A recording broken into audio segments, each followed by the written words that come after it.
ಸವೈಕಿಲಾಯಂ ಪುರುಷ ಪುರಾತನೋ ಏಕ ಆಸೀತ ವಿಶೇಷ ಆತ್ಮನೇ ಅಗ್ರೇ ಗುಣೇಭ್ಯೋ ಜಗದಾತ್ಮನೀಶ್ವರೇ ನಿಮೀಲಿತಾತ್ಮ ನಿಷಿಸುಪ್ತ ಶಕ್ತಿಷು ಅಂತ ಏನು ಶ್ಲೋಕ ಇದೆಯಲ್ಲ, ಈ 22ನೇ ಶ್ಲೋಕ 10ನೇ ಅಧ್ಯಾಯ 1ನೇ ಸ್ಕಂದದ್ದು.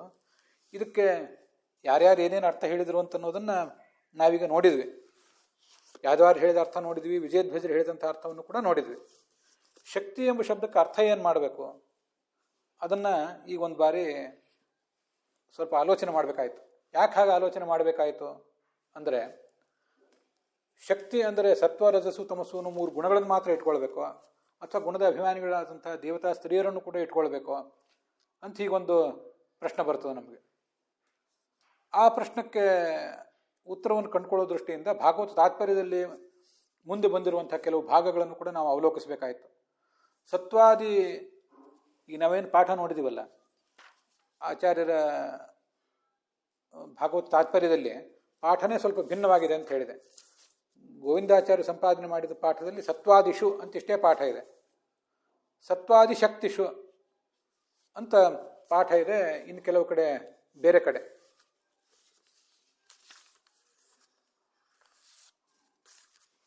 ಗೋವಿಂದಾಚಾರ್ಯರು ಕೂಡ ಆ ಬೇರೆ ಬೇರೆ ಪಾಠಗಳಿರೋದನ್ನು ಗಮನಿಸಿದ್ದಾರೆ. ಸತ್ವಾದಿ ಶಕ್ತಿಷು ಇತಿ ಪಾಠ ಕ್ವಚಿತ್ ಕೋಶೇಪಿ ತಥಾ. ನಾವೇನು ಎಡಿಟ್ ಮಾಡುವಾಗ ಬೇರೆ ಬೇರೆ ಗ್ರಂಥಗಳನ್ನು ಅವಲೋಕಿಸ್ತೀವಲ್ಲ, ಬೇರೆ ಬೇರೆ ಮೂಲ ಗ್ರಂಥಗಳನ್ನು ಅವಲಂಬಿಸ್ತೀವಲ್ಲ, ಅಲ್ಲಿಯೂ ಕೂಡ ಕೆಲವು ಕಡೆ ಮೂಲ ಗ್ರಂಥಗಳಲ್ಲಿಯೇ ಸತ್ವಾದಿ ಶಕ್ತಿ ಅನ್ನೋ ಅರ್ಥವೂ ಕೂಡ ಕೇಳಿ ಬರ್ತದೆ. ಆದರೂ ಕೂಡ ಗೋವಿಂದಾಚಾರ್ಯ ಇಟ್ಕೊಂಡಿರೋ ಪಾಠ ಸತ್ವಾದಿಷು ಅನ್ನೋ ಪಾಠ. ಸತ್ವಾದಿಷು ಗುಣೇಶು ಸುಪ್ತ ಸತ್ವಾದಿಷು ಗುಣೇಶು ಸುಪ್ತ ಶಕ್ತಿಷು ಸತ್ಸು. ಇಷ್ಟು ಅರ್ಥ ಅವ್ರು ಬರೆದಿದ್ದಾರೆ. ಹೆಚ್ಚು ವಿವರ ಅದನ್ನು ಮಾಡಲಿಕ್ಕೆ ಹೋಗಿಲ್ಲ ಅವರು. ಇಲ್ಲಿ ಮುಂದೆ ಭಾಗವತ ತಾತ್ಪರ್ಯದಲ್ಲಿ ಈ ಶಕ್ತಿ ಎಂಬ ಶಬ್ದಕ್ಕೆ ಅದು ಸುಪ್ತ ಆಗುವುದು ಅನ್ನೋ ಅರ್ಥದಲ್ಲಿ ಏನೇನು ಬಂದಿದೆಯಲ್ಲ ಅದನ್ನೆಲ್ಲ ಈಗ ಒಂದು ಬಾರಿ ನೋಡೋಣ. ಭಾಗವತ ತಾತ್ಪರ್ಯದಲ್ಲಿ ಈಗ 1ನೇ ಸ್ಕಂದದಲ್ಲಿ ಬಂದದ್ದು ನೋಡಿದ್ವಲ್ಲ, 2ನೇ ಸ್ಕಂದದಲ್ಲಿ 3ನೇ ಸ್ಕಂದದಲ್ಲಿ 2ನೇ ಸ್ಕಂದದಲ್ಲಿ ಬಂದಿಲ್ಲ, 3ನೇ ಸ್ಕಂದದಲ್ಲಿ 2 ಕಡೆ ಬಂದಿದೆ, 4ನೇ ಸ್ಕಂದದಲ್ಲಿ ಬಂದಿದೆ, 10ನೇ ಸ್ಕಂದದಲ್ಲಿ, 11ನೇ ಸ್ಕಂದದಲ್ಲಿ ಈ ಶಕ್ತಿ ಬಗ್ಗೆ ಒಂದಿಷ್ಟು ವಿವರ ಬಂದಿದೆ. ಶಕ್ಯತ್ವಾತ್ ಶಕ್ತಯೋ ಭಾರ್ಯಾಹ ಶಕ್ತಿ ಸಾಮರ್ಥ್ಯ ಮುಚ್ಯತೆ ಅಂತ 3ನೇ ಸ್ಕಂದದಲ್ಲಿ 6ನೇ ಅಧ್ಯಾಯದಲ್ಲಿ 2ನೇ ಶ್ಲೋಕ. ಸವಾ ಏಷ ತದಾ ದ್ರಷ್ಟ ನಾಪಶ್ಯತ್ ವಿಶ್ವಮೇಕರಾಟ್ ಮೇನೇ ಸಂತ ವಿಮಾತ್ಮಾನಂ ಸುಪ್ತ ಶಕ್ತಿ ಅಸುಪ್ತ ದೃಕ್. ಅಲ್ಲಿಯೂ ಕೂಡ ಸುಪ್ತ ಶಕ್ತಿ ಅಂತ ಬಂದಿರುವುದನ್ನು ಗಮನಿಸ್ಬೇಕು ನಾವು. ಲಯಕಾಲದಲ್ಲಿ ಅವನು ಆ ಭಗವಂತ ಇದ್ದ, ಮಹಾಲಕ್ಷ್ಮಿಗೂ ಕೂಡ ಸೃಷ್ಟಿಯ ಬಯಕೆ ಇಲ್ಲ, ಆದ್ದರಿಂದ ಅವಳು ಕೂಡ ಇಲ್ಲದಂತೆ ಇದ್ಲು. ಆದ್ದರಿಂದ ಮುಂದೆ ಅವನು ಸೃಷ್ಟಿ ಮಾಡಬೇಕು ಅಂತ ಬಯಸಿದ್ದಾನೆ. ಈಗ ಆ ಪ್ರಳಯ ಕಾಲದಲ್ಲಿ ಆತ ಸುಮ್ಮನಿದ್ದಾನೆ ಅಂತ ಅದರ ತಾತ್ಪರ್ಯ. ಅಲ್ಲಿ ಸುಪ್ತ ಶಕ್ತಿ ಏನು ಬಂದಿದೆಯಲ್ಲ, ಶಕ್ಯತ್ವಾತ್ ಶಕ್ತಯೋ ಭಾರ್ಯಾಹ ಶಕ್ತಿ ಸಾಮರ್ಥ್ಯ ಮುಚ್ಯತೆ ಇತಿ ಬ್ರಹ್ಮತರ್ಕೆ. ಸುಪ್ತಿಸ್ತು ಪ್ರಕೃತಿ ಪ್ರೋಕ್ತ ಅತೀವ ಭಗವದ್ರತಿ ನಾನಾಸ್ಥಾನ್ಯತ್ರ ಚ ಪ್ರೋಕ್ತ ವಿಷ್ಣೋ ಚಕ್ಷುರ್ನಿಮೀಲನಂ ಅಂತ ಮತ್ತೊಂದು ಗ್ರಂಥವನ್ನು ಕೂಡ ಅಲ್ಲಿ ವಿಜಯಧ್ವಜರು ಅಲ್ಲಿ ಆಚಾರ್ಯರು ಭಾಗವತ ತಾತ್ಪರ್ಯದಲ್ಲಿ 3ನೇ ಸ್ಕಂದದಲ್ಲಿ ಹೇಳ್ತಾರೆ. ಈ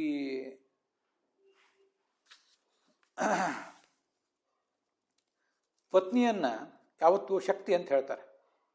ಯಾವುದೇ ಪತ್ನಿಯನ್ನು, ನಿಮ್ಮ ಪತ್ನಿಯರನ್ನು ಕೂಡ ಶಕ್ತಿ ಅಂತಲೇ ಹೇಳಬೇಕಂತೆ. ಯಾಕೆಂದರೆ ಪತ್ನಿಯನ್ನೋಳು ತನ್ನ ಪತಿಯ ಅಂಕೆಗೆ ಒಳಪಟ್ಟಿರ್ತಾಳೆ, ಆತನ ಅಧೀನಳಾಗಿರ್ತಾಳೆ. ಆದ್ದರಿಂದ ಅವಳನ್ನು ಶಕ್ತಿ ಅಂತ ಹೇಳ್ತಾರೆ. ಶಕ್ತಿ ಅಂದರೆ ಸಾಮರ್ಥ್ಯವೂ ಹೌದು, ಎರಡೂ ಶಕ್ತಿ ಅಂತೂ ಇದ್ದೇ ಇದೆ. ಶಕ್ತಿ ಅಂದರೆ ಸಾಮರ್ಥ್ಯ ಅನ್ನೋ ಅರ್ಥ ನಮಗೆಲ್ಲರಿಗೂ ಗೊತ್ತಿದ್ದಿದ್ದೆ. ಅದಲ್ಲದೆ ಶಕ್ತಿ ಅಂದರೆ ಪತ್ನಿ ಅಂತ ಅರ್ಥ ಇರೋದನ್ನು ಅವ್ರು ಹೇಳ್ತಾರೆ. ನಿಮ್ಮ ಪತ್ನಿಯರು ನಮಗೆ ಶಕ್ತಿಗಳು. ಹಾಗೆಯೇ ಲಕ್ಷ್ಮೀದೇವಿಯು ಕೂಡ ಪರಮಾತ್ಮನ ಅಧೀನಳಾದ್ದರಿಂದ ಅವಳು ಶಕ್ತಿ. ಅವಳು ಮಲಗುವುದು ಅಂದರೆ ಏನು ಅಂದರೆ ಭಗವಂತನಲ್ಲಿ ಗಾಢವಾದಂಥ ಆಸಕ್ತಿ ಅವಳಿಗೆ. ನಿಮ್ಮಂತೆ ಅವಳಿಗೆ ನಿದ್ರೆ ಅಲ್ಲ. ಸೃಷ್ಟಿಯಾದಿಗಳ ಬಯಕೆಯನ್ನು ಬಿಟ್ಟು ಕೇವಲ ಭಗವಂತನ ಆನಂದದಲ್ಲಿ ಆಲಿಂಗನದಲ್ಲಿ ಮೈ ಮರೆಯುವುದು, ಇದನ್ನು ಅವಳಿಗೆ ನಿದ್ರೆ ಅಂತಾರೆ. ಅಂದ್ರೆ ಭಗವಂತನಿಗೆ ನಿದ್ರೆ ಅಂದರೆ ಏನು ಅಂದರೆ ಚಕ್ಷುರ್ ನಿಮೀಲನಂ ಅಷ್ಟೇ. ಭಗವಂತ ಮಲಗುತ್ತಾನೆ ಅಂತ ಕೆಲವು ಕಡೆ ಹೇಳಿದರೆ ಕಣ್ಣು ಮುಚ್ಚಿಕೊಂಡಿರ್ತಾನೆ ಅಂತ ಇಷ್ಟೇ ಅರ್ಥ, ಹೊರತು ಅವನಿಗೆ ಯಾವುದೇ ರೀತಿಯಾದಂಥ ನಿದ್ರೆಯೂ ಇಲ್ಲ. ಇದು 3ನೇ ಸ್ಕಂದದಲ್ಲಿ ಬಂದಿರೋ ಅರ್ಥ. ಇಲ್ಲಿ ಶಕ್ತಿ ಅಂದರೆ ಆ ಲಕ್ಷ್ಮೀದೇವಿಯನ್ನು ಹೇಳಿರುವುದನ್ನು ನಾವು ಗಮನಿಸಬೇಕು. ಆ 3ನೇ ಸ್ಕಂದದಲ್ಲಿ 7ನೇ ಅಧ್ಯಾಯದಲ್ಲಿ ಮತ್ತೆ 1ನೇ ಶ್ಲೋಕದಲ್ಲಿ ಹೀಗೊಂದು ಕಡೆ ಬಂದಿದೆ. ಇತಿ ತಾಸಾಂ ಸ್ವಶಕ್ತೀನಾಂ ಅಸತೀನಾಂ ಸಮೇತ್ಯ ಸಹ ಪ್ರಸುಪ್ತ ಲೋಕತಂತ್ರಾಣಾಂ ನಿಶಮ್ಯ ಗಿರಮೀಶ್ವರ ಅಂತ ಆ 3ನೇ ಸ್ಕಂದದಲ್ಲಿ 7ನೇ ಅಧ್ಯಾಯದಲ್ಲಿ 1ನೇ ಶ್ಲೋಕ. ತನಗೆ ಅಧೀನವಾದಂತಹ ಮಹತ್ತತ್ವ ಮೊದಲಾದ ಅಭಿಮಾನಿ ದೇವತೆಗಳು ಅವರೆಲ್ಲ ಇನ್ನೂ ಮಲಗಿದ್ದರು. ಯಾಕೆಂದರೆ ಅವರಿನ್ನೂ ಸೃಷ್ಟಿ ಮಾಡದೆ ಸುಮ್ಮನೆ ಇದ್ದರು. ಇಷ್ಟು ಅಲ್ಲಿ ಬಂದಿರುವಂಥ ಒಂದು ಮಾತು. ಶಕ್ಯತ್ವಾತ್ ಶಕ್ತಯೋ ಭಾರ್ಯಾ ಮಹದಾದ್ಯ ರಮಾ ತಥಾ ಸ್ವರೂಪಶಕ್ತಿ ಶಕ್ತಿತ್ವಾನ್ ಮುಖ್ಯಶಕ್ತಿ ಸಾಯತಃ ಅಂತ ಬ್ರಹ್ಮತರ್ಕದಲ್ಲಿ ಮತ್ತೊಂದು ಮಾತು ಕೇಳಿ ಬರ್ತದೆ. ಈ ಶಕ್ತಿಗಳು ಅಂದರೆ ಯಾರನ್ನು ಇಟ್ಕೊಳ್ಬೇಕು ನಾವು? ಶಕ್ಯತ್ವಾತ್ ಶಕ್ತಯೋ ವಿಷ್ಣೋ. ಈ ವಿಷ್ಣುವಿಗೆ ಅಧೀನವಾದಂಥವುಗಳು ಈ ಮಹತ್ತತ್ವ ಮೊದಲಾದವುಗಳು, ಮಹತ್ತತ್ವ ಅಹಂಕಾರ ತತ್ವ ಮೊದಲಾದವುಗಳು ಎಲ್ಲವೂ, ಎಲ್ಲ ಪ್ರಕೃತಿಯ ಮಕ್ಕಳು ಕೂಡ ಅವರೂ ಎಲ್ಲ ಶಕ್ತಿಗಳೇ. ಯಾಕೆಂದರೆ ಅವರೆಲ್ಲರೂ ಭಗವಂತನ ಅಧೀನರು. ಹಾಗೆ ರಮಾದೇವಿಯೂ ಕೂಡ, ಈ ಎಲ್ಲ ಮಕ್ಕಳ ತಾಯಿಯಾದ ರಮಾದೇವಿಯೂ ಭಗವಂತನ ಶಕ್ತಿಯೇ. ಅದಲ್ಲದೆ ಭಗವಂತನ ಸ್ವರೂಪ ಶಕ್ತಿ, ಆತನ ಸ್ವರೂಪದಿಂದ ಅಭಿನ್ನವಾದ ಶಕ್ತಿಯೂ ಕೂಡ ಆತನ ಶಕ್ತಿಯೇ. ವಸ್ತುತಃ ಮುಖ್ಯ ಶಕ್ತಿ ಅಂದರೆ ಭಗವಂತನ ಅಧೀನವಾದ ಆ ಶಕ್ತಿಯೇ, ಭಗವಂತನ ಸ್ವರೂಪಭೂತವಾದ ಶಕ್ತಿಯೇ ಮುಖ್ಯ ಶಕ್ತಿ. ಲಕ್ಷ್ಮೀದೇವಿ 2ನೇ ಶಕ್ತಿ, ಮಹತ್ತತ್ವ ಮೊದಲಾದವುಗಳು 3ನೇ ಶಕ್ತಿ ಅಂತ ಹೀಗೆ ಅದರ ತಾತ್ಪರ್ಯ ಆಗ್ತದೆ. ಇದಿಷ್ಟು ಆ 3ನೇ ಸ್ಕಂದದಲ್ಲಿ ಬಂದಿರುವಂಥ ಒಂದಿಷ್ಟು ವಿಷಯ, ಅದನ್ನು ನೋಡಿದ್ವಿ. ಮುಂದೆ 4ನೇ ಸ್ಕಂದದಲ್ಲಿ ಕೂಡ ಒಂದೆರಡು ಕಡೆ ಬಂದಿದೆ. ತಮೇವ ದಹಿತಂ ಭೂಯ ಆವೃಣೋತ್ಪತ್ತಿಮಂಬಿಕಾ ಅನನ್ಯ ಭಾವೈಕ ಗತಿ ಶಕ್ತಿ ಸುಪ್ತೇವ ಪೂರುಷಂ ಅಂತ 4ನೇ ಸ್ಕಂದದ 8ನೇ ಅಧ್ಯಾಯದಲ್ಲಿ 59ನೇ ಶ್ಲೋಕ. ಈ ಪ್ರಳಯ ಕಾಲದಲ್ಲಿ ಸುಪ್ತಳಾಗುವಂತಹ ಲಕ್ಷ್ಮೀದೇವಿ ಹರಿಯನ್ನು ಹೇಗೆ ಸೇರುತ್ತಾಳೋ, ಹರಿಯನ್ನು ಹೇಗೆ ಸೇವಿಸ್ತಾಳೋ, ಹಾಗೆ ಪಾರ್ವತಿಯು ಕೂಡ ಶಿವನನ್ನು ಸೇವಿಸಿದಳು ಅಂತ ಅಲ್ಲಿ ಬಂದಿರುವಂಥ ಅರ್ಥ. ಅಲ್ಲಿ ಶಕ್ತಿ ಅಂತ ಬಂದಿದೆಯಲ್ಲ, ಶಕ್ತಿ ಎಂಬ ಶಬ್ದಕ್ಕೆ ಲಕ್ಷ್ಮೀದೇವಿ ಅಂತ ಅರ್ಥ ಹೇಗೆ ಬರ್ತದೆ? ಅದಕ್ಕೆ ಆಚಾರ್ಯರು ತಂತ್ರಸಾರ ಅನ್ನೋ ಗ್ರಂಥವನ್ನು ಉದ್ಧರಿಸ್ತಾರೆ. ತಂತ್ರಸಾರ ಅನ್ನುವ ಗ್ರಂಥವನ್ನು ಉದ್ಧರಿಸಿ ಆ ಶಕ್ತಿ ಶಬ್ದದ ಅರ್ಥವನ್ನು ಹೇಳ್ತಾರೆ. ಶಕ್ತಿದ್ವಾದ್ ವಿಷ್ಣು ಶಕ್ತಿಸ್ತು ಶಕ್ತಿ ಶಬ್ದೇನ ಚೋಚ್ಯತೆ, ಶಕ್ಯತ್ವಾತ್ ಪ್ರಕೃತಿಶ್ಚಾಪಿ ಸ್ವಾಪ ಸೃಷ್ಟಿಂ ವಿನಾಹರೋ ರತಿಸ್ತಸ್ಯಾಸ್ತು ಕಥಿತಃ ನ ಹ್ಯನ್ಯ ಸ್ವಾಪ ಉಚ್ಯತೆ ಅಂತ ಇದು 4ನೇ ಸ್ಕಂದದಲ್ಲಿ ಅಲ್ಲಿ ನಾವು ಕಾಣುವಂಥ ಮಾತು. ಮೂಲಭೂತವಾಗಿ ವಿಷ್ಣುವಿನ ಶಕ್ತಿ, ಅದು ಆತನ ಸ್ವರೂಪದಿಂದ ಅಭಿನ್ನವಾದದ್ದು. ಅದನ್ನೇ ಪರಮ ಮುಖ್ಯ ವೃತ್ತಿಯಿಂದ ಶಕ್ತಿ ಎಂಬ ಶಬ್ದದಿಂದ ಹೇಳ್ತಾರೆ. ಚೇತನ ಪ್ರಕೃತಿ ಲಕ್ಷ್ಮೀದೇವಿ, ಅವಳ ಅಧೀನವಾದಂಥ ಜಡ ಪ್ರಕೃತಿ, ಅವು ಕೂಡ ಭಗವಂತನಿಗೆ ಅಧೀನವೇ. ಆದ್ದರಿಂದ ಅವುಗಳನ್ನೂ ಶಕ್ತಿ ಅಂತ ಹೇಳಬೇಕು. ಚೇತನ ಪ್ರಕೃತಿಗೆ ನಿದ್ರೆ ಅಂದರೆ ಏನು? ಪ್ರಳಯ ಕಾಲದಲ್ಲಿ ಸೃಷ್ಟಿ ಕಾರ್ಯವನ್ನು ನಿಲ್ಲಿಸಿ ಭಗವಂತನಲ್ಲಿ ಆಸಕ್ತಳಾಗಿರುವುದಷ್ಟೇ. ಜಡ ಪ್ರಕೃತಿಗೂ ಕೂಡ ನಿದ್ರೆ ಅಂದರೆ ಏನು? ಸೃಷ್ಟಿ ಕಾರ್ಯವಿಲ್ಲದೇ ಅದು ತಟಸ್ಥವಾಗಿರುವುದು, ಸಮಾನಾವಸ್ಥೆಯಲ್ಲಿರುವುದು, ಇಷ್ಟೇ ಅರ್ಥ. ಹೀಗೆ ತಂತ್ರಸಾರ ಅನ್ನೋ ಗ್ರಂಥದಲ್ಲಿ ಬಂದಿದೆ. ಆ ಪ್ರಕೃತಿಯ ಭಾಗವಾದಂಥ, ಜಡ ಪ್ರಕೃತಿಯ ಭಾಗವಾದಂಥ ಸತ್ವರದ ಸ್ತಮ ಗುಣಗಳಿಗೂ ಕೂಡ ಇದೇ ರೀತಿಯಾದ ಸೃಷ್ಟಿ ಅಂತ ನಾವು ಅರ್ಥ ಮಾಡ್ಕೊಳ್ಬೇಕಾಗ್ತದೆ. ಮುಂದೆ 4ನೇ ಸ್ಕಂದದಲ್ಲಿ 24ನೇ ಅಧ್ಯಾಯದಲ್ಲಿ 64ನೇ ಶ್ಲೋಕ ಬಂದಿದೆ. ತ್ವಂ ಏಕ ಆದ್ಯ ಪುರುಷಃ ಸುಪ್ತಶಕ್ತಿ. ನೋಡಿ, ಇಲ್ಲೂ ಕೂಡ ಈ 1ನೇ ಸ್ಕಂದದಲ್ಲಿ ಬಂದಿರೋ ಶ್ಲೋಕದಂತಲೇ ಇದೆ. ಆದ್ಯ ಅಂತ ಏಕಃ ಅಂತ ಶಬ್ದ ಇದೆ, ಸುಪ್ತಶಕ್ತಿ ಅಂತಿದೆ. ತಜಾ ರಜಸ್ ಸತ್ವ ತಮೋ ವಿಭಿದ್ಯತೆ ಮಹಾನಹಂ ಖಂ ಮರುದಗ್ನಿ ವಾರ್ಧರಾಹ ಸುರರ್ಷಯೋ ಭೂತಗಣ ಇದಮ್ಯತಃ. ಪರಮಾತ್ಮ ಸೃಷ್ಟಿಗಿಂತ ಮುಂಚೆ ಒಬ್ಬನೇ ಇದ್ದಾನೆ. ಪುರುಷನ ನಾಮಕನಾದ ಭಗವಂತ ಒಬ್ಬನೇ ಇರ್ತಾನೆ. ಪ್ರಕೃತಿ ಜಗತ್ತಿನ ವ್ಯಾಪಾರವನ್ನು ಬದಿಗಿಟ್ಟು ನಿನ್ನಲ್ಲೇ ಆಸಕ್ತಳಾಗಿರ್ತಾಳೆ, ಅಂದರೆ ಚೇತನ ಪ್ರಕೃತಿ. ಜಡ ಪ್ರಕೃತಿಯಾದಂಥ ಈ ಜಗತ್ತು ಕೂಡ ಸೃಷ್ಟಿಯ ವ್ಯಾಪಾರವನ್ನು ಬಿಟ್ಟು ತಟಸ್ಥವಾಗಿ ಸಮಾನವಾದ ಅವಸ್ಥೆಯಲ್ಲಿ ಇರ್ತದೆ. ಸೃಷ್ಟಿ ಕಾಲದಲ್ಲಿ ಆ ಲಕ್ಷ್ಮೀದೇವಿಯ 3 ರೂಪಗಳು ವ್ಯಕ್ತ ಆಗ್ತವೆ. ಮುಂದೆ ಎಲ್ಲ ಸೃಷ್ಟಿಯು ಕೂಡ ನಡೀತಾ ಹೋಗ್ತದೆ. ಅಲ್ಲಿ ಸತ್ಯ ಸಂಹಿತ ಅನ್ನೋ ಗ್ರಂಥವನ್ನು ಆಚಾರ್ಯ ಉದ್ಧರಿಸ್ತಾರೆ. ಪ್ರಕೃತೇ ಸ್ವಾಪ ಉದ್ದಿಷ್ಟ ಹರಿಯನ್ಯಸ್ಯ ತ್ವದರ್ಶನಂ ವಿಶೇಷೇಣ ಹರೌ ಚಾಪಿ ರತಿರ್ಜ್ಞಾನಾತ್ಮಿಕ ಯತಃ. ಈ ರಮಾದೇವಿ ಆ ಸೃಷ್ಟಿ ಕಾಲದಲ್ಲಿ ಮಲಗಿರ್ತಾಳೆ ಅಂತ ಏನರ್ಥ? ಹರಿ ಅನ್ಯಸ್ಯ ಅದರ್ಶನಂ, ಭಗವಂತನನ್ನು ಬಿಟ್ಟು ಬೇರೆ ಯಾವುದನ್ನು ಕೂಡ ಅವಳು ಗಮನಿಸುವುದಿಲ್ಲ, ಬೇರೆ ಯಾವ ವ್ಯಾಪಾರವನ್ನು ಕೂಡ ಅವಳು ಮಾಡ್ತಾ ಇರೋದಿಲ್ಲ. ಭಗವಂತನಲ್ಲೇ ಆಸಕ್ತಿಯನ್ನು ತಳೆದಿರ್ತಾಳೆ, ಅವನಲ್ಲೇ ರತಿಯನ್ನು ತಳೆದಿರ್ತಾಳೆ. ವಿಶೇಷಣ ಹರವು ಚಾಪಿ ರತಿ ಜ್ಞಾನಾತ್ಮಿಕ, ಅವಳು ಜ್ಞಾನಾತ್ಮಕಳಾದ್ದರಿಂದ, ನಿತ್ಯ ಎಚ್ಚರದಲ್ಲೇ ಇರುವವಳಾದ್ದರಿಂದ ಅವಳಿಗೆ ನಿದ್ರೆ ಅಂತನ್ನುವುದಿಲ್ಲ ಅಂತಿಷ್ಟು 4ನೇ ಸ್ಕಂದದ 24ನೇ ಅಧ್ಯಾಯದಲ್ಲಿ 64ನೇ ಶ್ಲೋಕದಲ್ಲಿ ಬರುವಂಥ ವಿಚಾರ. ಇದಲ್ಲದೆ 10ನೇ ಸ್ಕಂದದಲ್ಲೂ ಕೂಡ ಈ ಮಾತು ಬಂದಿದೆ ಅಂತ ಹೇಳಿದೆ. 10ನೇ ಸ್ಕಂದದಲ್ಲಿ ಶ್ರುತಿಗೀತಾ ಏನು ಭಾಗ ಬಂದಿದೆ ಅಲ್ಲಿ 96ನೇ ಅಧ್ಯಾಯ, ಆ 96ನೇ ಅಧ್ಯಾಯದ 13ನೇ ಶ್ಲೋಕದ ಪ್ರಸಂಗದಲ್ಲಿ ಸ್ವಸೃಷ್ಟಮಿದಮಾಪೀಯ ಶಯಾನಂ ಸಹ ಶಕ್ತಿವಿಹಿ, ತನ್ನ ಶಕ್ತಿಗಳೊಂದಿಗೆ ಭಗವಂತ ಪವಡಿಸಿದ್ದ ಅವನನ್ನು ಈ ಲಕ್ಷ್ಮೀದೇವಿಯ ರೂಪಗಳು ಎಚ್ಚರಿಸಿದವು ಶ್ರುತಿಗಳು ಅಂತ ಅಲ್ಲಿ ಬಂದಿದೆ. ಅದೇನು ಶಕ್ತಿಗಳ ಜೊತೆಗೆ ಮಲಗಿರುವುದು ಅಂದರೆ ಏನು? ಅದನ್ನು ತಂತ್ರ ಭಾಗವತ ಅನ್ನೋ ಗ್ರಂಥವನ್ನು ಆಚಾರ್ಯ ಉದ್ಧರಿಸಿ ಅದಕ್ಕೆ ವ್ಯಾಖ್ಯಾನ ಮಾಡ್ತಾರೆ. ಶ್ರೀರ್ಭೂರ್ ದುರ್ಗೇತಿ ಯಾ ಭಿನ್ನ ಪ್ರಕೃತಿ ಶಕ್ತಿರುಚ್ಯತೆ, ವಿಷ್ಣು ಸ್ವರೂಪ ಶಕ್ತೇ ಸಹ ಶಕ್ಯತ್ವಾತ್ ಶಕ್ತಿರುಚ್ಯತೆ, ನಿತ್ಯಾವ್ಯವಹಿತತ್ವಾತ್ತು ವಿಶೇಷ ಶಕ್ತಿನಾಮಿಕ. ಶ್ರೀ ಭೂ ದುರ್ಗಾ ಅಂತ 3 ಹೆಸರುಗಳುಳ್ಳಂತಹ ಲಕ್ಷ್ಮೀದೇವಿ ಭಗವಂತನ ಸ್ವರೂಪ ಶಕ್ತಿಗಿಂತ ಭಿನ್ನಳಿಕೆ, ಆದರೆ ಭಗವಂತನ ಸ್ವರೂಪ ಶಕ್ತಿಗೆ ಅಧೀನಳು. ಹೀಗೆ ಅವಳಿಗೂ ಭಗವಂತನ ಸ್ವರೂಪ ಶಕ್ತಿಗೂ ಶಕ್ತಿ ಅಂತ ಹೆಸರು, ಆ ಶಕ್ತಿಯ ಅಧೀನಳಾದ ಲಕ್ಷ್ಮೀದೇವಿಗೂ ಶಕ್ತಿ ಅಂತ ಹೆಸರು. ಪ್ರಪಂಚದಲ್ಲಿ ಎಲ್ಲರೂ ಕೂಡ ಭಗವಂತನ ಶಕ್ತಿಗೆ ಅಧೀನರೇ, ಆದರೆ ಅವಳು ಅನಾದಿ ಕಾಲದಿಂದಲೂ ಭಗವಂತನ ಜೊತೆಗೇ ಇರುವಂಥವಳು, ನಿತ್ಯಾಭಿಯೋಗಿನಿ. ಆದ್ದರಿಂದ ಅವಳನ್ನು ಶಕ್ತಿ ಅಂತ ಹೆಚ್ಚು ವಿಶೇಷವಾದ ಭಕ್ತಿಯಿಂದ ಆಧಾರದಿಂದ ಅವಳನ್ನು ಶಕ್ತಿ ಅಂತ ಹೇಳ್ತಾರೆ. ಇದು 10ನೇ ಸ್ಕಂದದಲ್ಲಿ ಬಂದಿರುವಂಥ ಮಾತು. ಮುಂದೆ 11ನೇ ಸ್ಕಂದದಲ್ಲಿ ಇನ್ನೊಂದು ಕಡೆ ಬಂದಿದೆ. ಅದೊಂದನ್ನು ನೋಡಿದರೆ ಪ್ರಾಯ ಆಚಾರ್ಯರು ಶಕ್ತಿ ಸುಪ್ತಿ ಅಂತನ್ನೋದನ್ನು ಎಲ್ಲೆಲ್ಲಿ ಹೇಳಿದಂತೆ ಕಾಣ್ತಾರೆ, ಅದೆಲ್ಲವೂ ಕೂಡ ನಮಗೆ ಗೊತ್ತಾಗ್ತದೆ.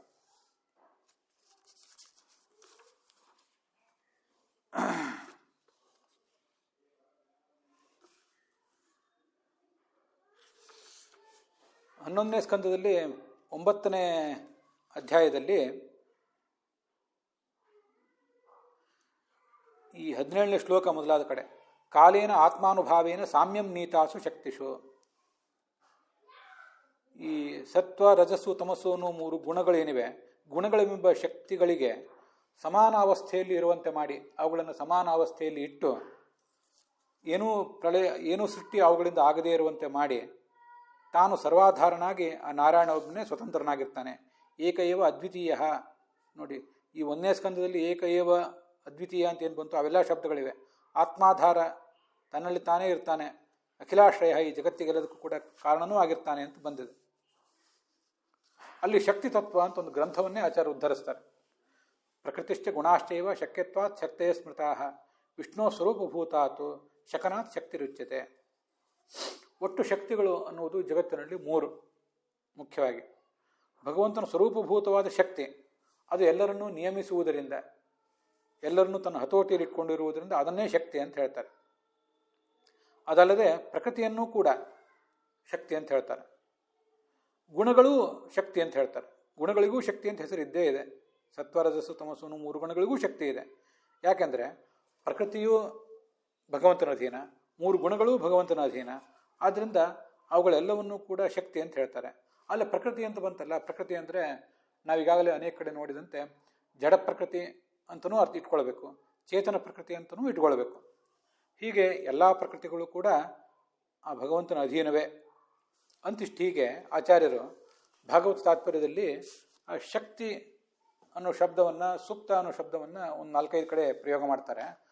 ಹೀಗೆಲ್ಲ ಇರುವುದರಿಂದಲೇ ಶಕ್ತಿ ಎಂಬ ಶಬ್ದಕ್ಕೆ ಇಲ್ಲೇನು ಅರ್ಥ ಮಾಡಬೇಕು, ಸುಪ್ತ ಶಕ್ತಿಷು ಅಂತ ಇಲ್ಲಿ ಬಂದ್ಕೊಳ್ಳಿ ಏನು ಅರ್ಥ ಮಾಡಬೇಕು ಅನ್ನೋದೊಂದು ಗೊಂದಲಕ್ಕೆ ವಿಷಯವಾಗಿ ಉಳಿತದೆ.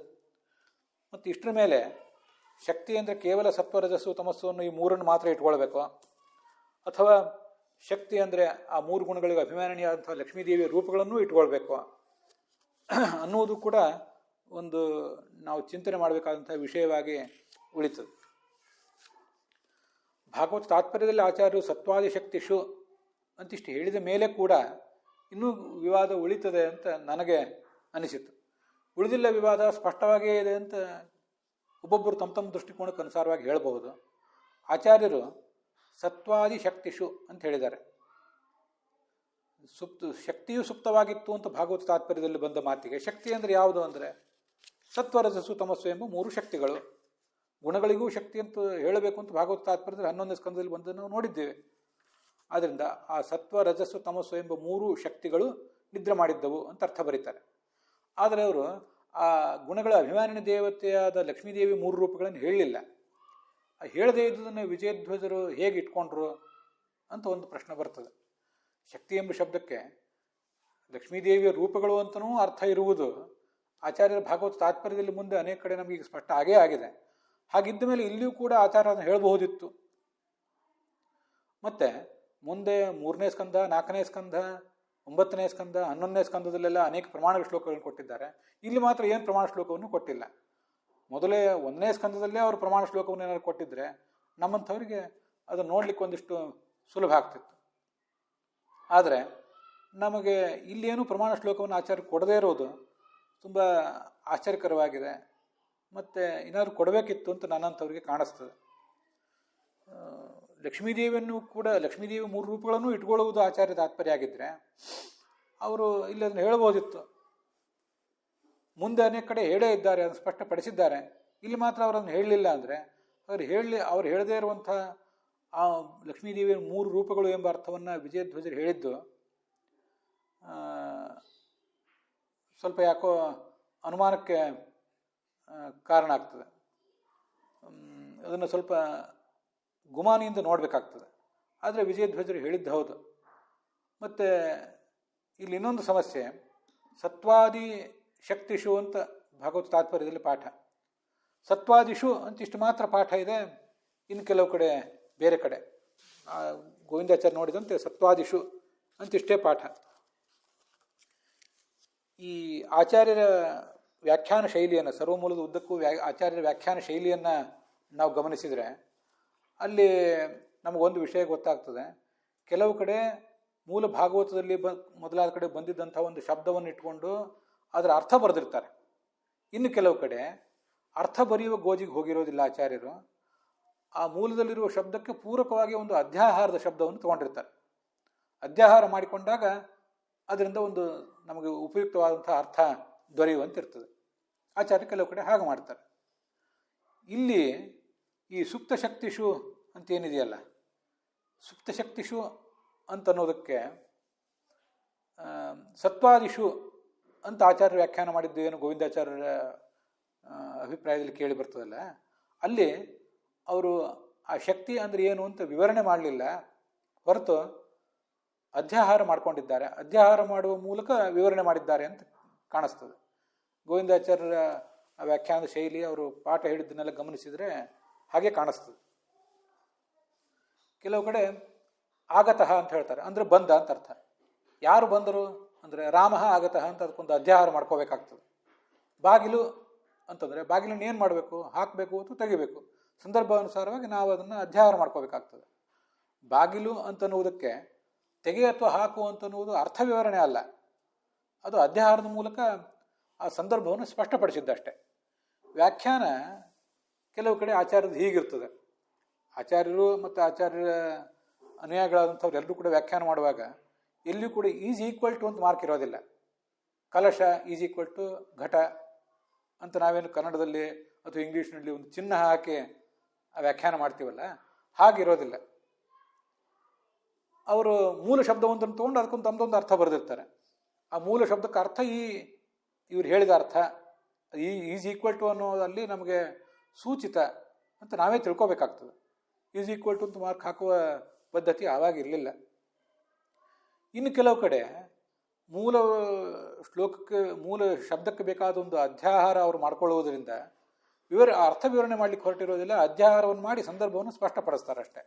ಹೀಗೆ ಎರಡೂ ಥರದ ವ್ಯಾಖ್ಯಾನದ ಶೈಲಿ ಆಚಾರ್ಯರ ಮಾತಿನಲ್ಲಿ ಕಾಣುವುದರಿಂದ ಗೋವಿಂದಾಚಾರ್ಯರು ಹೇಳುವಂತೆ ಸುಪ್ತ ಶಕ್ತಿಷು, ಯಾವುದು ಸುಪ್ತ ಶಕ್ತಿ ಅಂದರೆ ಸತ್ವಾದಿಷು ಸುಪ್ತ ಶಕ್ತಿಷು, ಸತ್ವಾದಿಗಳು ತಮ್ಮ ಶಕ್ತಿಯನ್ನು ಆಗ ಸತ್ವಾದಿಗಳ ಶಕ್ತಿಯೂ ಸುಪ್ತವಾಗಿತ್ತು.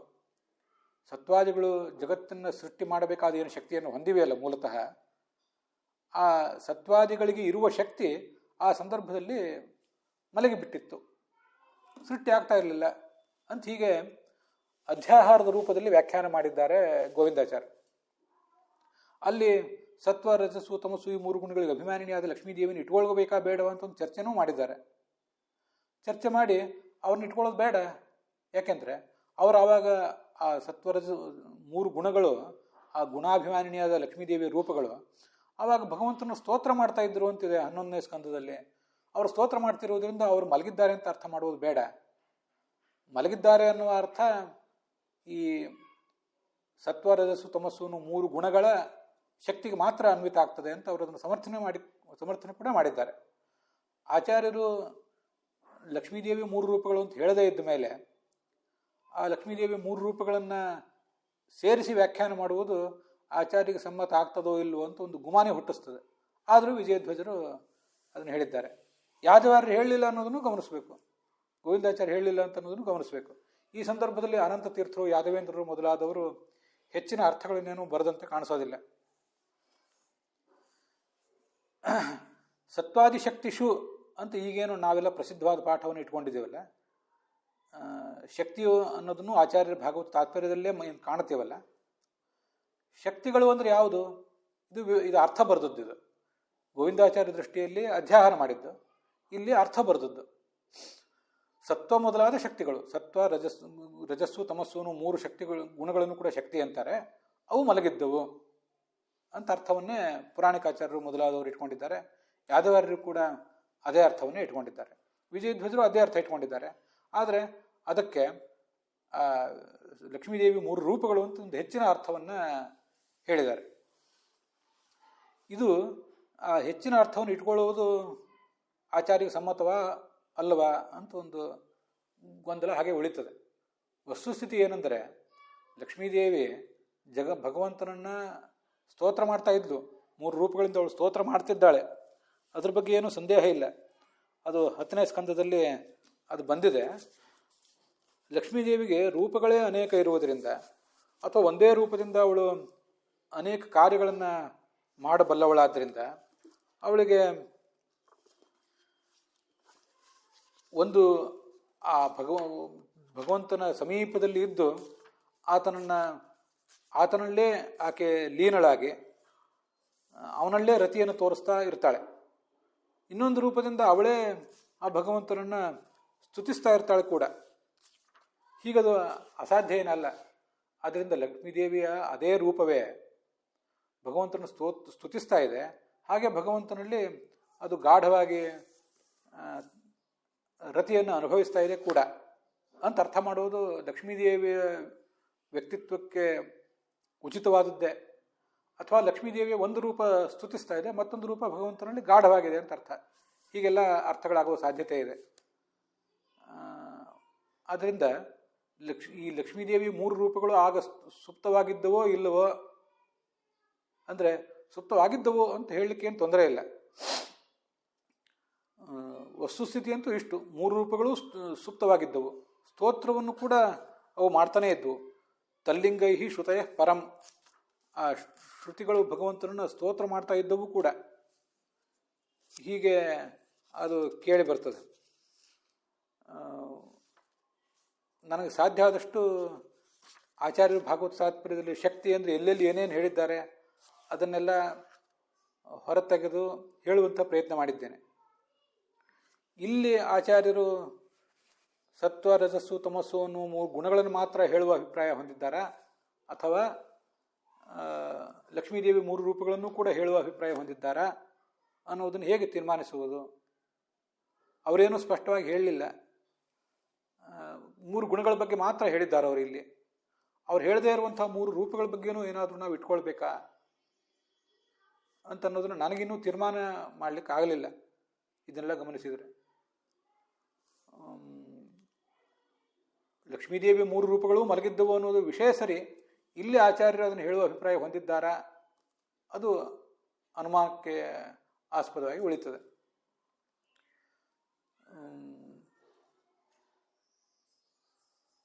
ಆದ್ದರಿಂದ ಸತ್ವ ರಜಸ್ಸು ತಮಸ್ಸು ಅನ್ನೋ 3 ಗುಣಗಳು ಅವು ಆಗ ಮಲಗಿದ್ದವು, ಅವು ಅವೇ ಶಕ್ತಿಗಳು, ಅವು ಮಲಗಿದ್ದವು ಅಂತ ಅನ್ನೋದು ಅರ್ಥ ಮಾತ್ರ ಇಲ್ಲಿ ನಾವು ಸಂದೇಹ ಇಲ್ಲದೆ ಹೇಳಬಹುದಾದದ್ದು ಆ 3 ಗುಣಗಳ ಬಗ್ಗೆ. ಲಕ್ಷ್ಮೀದೇವಿ 3 ರೂಪಗಳ ಬಗ್ಗೆ ಇಲ್ಲಿ ಅದನ್ನು ಹೇಳಬೇಕೋ ಬೇಡವೋ ಅಂತನ್ನುವುದು ಸಂದೇಹಕ್ಕಾಸ್ಪದವಾಗಿ ಉಳಿತದೆ ನನ್ನ ದೃಷ್ಟಿಯಲ್ಲಿ. ವಿದ್ವಾಂಸರು ಇದನ್ನು ಕೇಳಿದವರು ಮತ್ತಷ್ಟು ಆಲೋಚನೆ ಮಾಡಿ ಇದ್ರ ಬಗ್ಗೆ ಏನಾದರೂ ಹೇಳುವುದಿದ್ದರೆ ಅದನ್ನು ನಾನು ಕೂಡ ಕೇಳಿ ಮತ್ತೆ ನನ್ನ ಅಭಿಪ್ರಾಯವನ್ನು ಹೆಚ್ಚು ಸ್ಪಷ್ಟ ಮಾಡ್ಕೋತೀನಿ. ಅಂತೂ ಭಗವಂತನನ್ನು, ಲಕ್ಷ್ಮೀದೇವಿಯನ್ನು, ಅವನ ಅಧೀನವಾದ ಈ ಜಗತ್ತನ್ನು, ಅರ್ಥಾತ್ ಆ 3 ಗುಣಗಳನ್ನು ಎಲ್ಲವನ್ನೂ ವರ್ಣನೆ ಮಾಡಿದಂಥ ಒಂದು ಅಪರೂಪದ ಶ್ಲೋಕ ಇದು. ಅದನ್ನು ಇಲ್ಲಿವರೆಗೆ ಕೇಳಿದ್ದೇವೆ. ಅಲ್ಲಿಗೆ ಈ ಭಾಗ ಸಮಾಪ್ತವಾಗಿದೆ. ಹುಸಿಯ ನಾಡಿ ಹೊಟ್ಟೆ ಹೊರೆವ ವಿಷಯದಲ್ಲಿ ರಸಿಕನೆಂದು ಹುಸಿಗೆ ಹಾಕಿದರು ಎನ್ನು ಋಷಿಕೇಶನೇ, ಈಶನಿಂದ ಚರಣ ಭಜನೆ ಆಸೆಯಿಂದ ಮಾಡುವೆ, ದೋಷ ರಾಶಿ ನಾಶ ಮಾಡು ಶ್ರೀಶಕೇಶವ. ಶ್ರೀಕೃಷ್ಣಾರ್ಪಣ ಮಸ್ತು.